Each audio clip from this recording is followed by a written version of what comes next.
আসসালামু আলাইকুম। আজকে আমি আপনাদের সামনে এমন একটি দোয়া পেশ করব যে আমরা মুসলমান হলেই যে সবাই সব কিছু পারবো জানবো, কিংবা কেউ আমাদের বলে দেবে সেটা না, কিন্তু আমার কাছে যখনই মনে হয়েছে যে এই জিনিসটা মানুষের উপকারে আসবে, তখন আমার মনে হয় যে জিনিসটা যদি আমি প্রচার করি, যতটুকুই মানুষ দেখুক না কেন, যতটুকু মানুষ উপকার পাক না কেন, এটা তাদের জন্যই তো ভালো।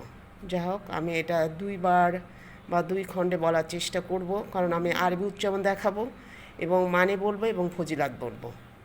তা আমি এটা বলার চেষ্টা করছি। প্রথমে আসুন আমরা ফজিলাত সম্বন্ধে জানি।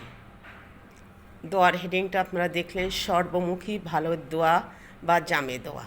আসুন এটার ফজিলত সম্বন্ধে আমরা জানি। ফজিলত: হজরত আবু উমামা রাদিয়াল্লাহু তাআলা আনহু বলেন, নবী করিম সাল্লাল্লাহু আলাইহি ওয়াসাল্লাম আমাদের সম্মুখে অনেক অনেক দোয়া করেছিলেন, কিন্তু আমাদের কয়েকজনের তার মধ্য হতে একটি দোয়াও মনে রইল না। তাই আমরা আরজ করলাম, ইয়া রাসূলুল্লাহ সাল্লাল্লাহু আলাইহি ওয়াসাল্লাম, আপনি তো অনেক দোয়া করেছেন, কিন্তু তার কিছুই আমরা মনে রাখতে পারি নাই।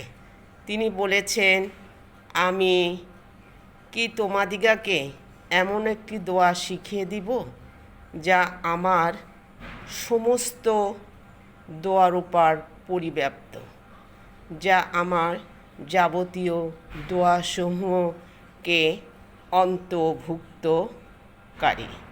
তোমরা এই দোয়া পড়িও, বলেছেন রাসূল সাল্লাল্লাহু আলাইহি ওয়াসাল্লাম, আর একজন বড় সাহাবী। উপরের দোয়াটি এমন একটি দোয়া যা নবী করিম সাল্লাল্লাহু আলাইহি ওয়াসাল্লামের নবুয়তি 23 বছর জিন্দেগির জীবনের সমস্ত দোয়াকেই অন্তর্ভুক্ত করে। জাওয়াহিরুল বুখারী 572 পৃষ্ঠা। আসুন মানেটা বলার চেষ্টা করি। হায় আল্লাহ, আমি তোমার নিকট সকল নেয়ামত ভালাই প্রার্থনা করি, যে সকল নেয়ামত ও ভালোর জন্য তোমার নবী হজরত মুহাম্মদ সাল্লাল্লাহু আলাইহি ওয়াসাল্লাম তোমার দরবারে প্রার্থনা করেছিলেন, এবং আমি তোমার আশ্রয় ও পানাহ চাই। পরবর্তী মানে এবং আরবি উচ্চারণ জানানো হবে। সাদাকাল্লাহুল আলিয়্যুল আযীম।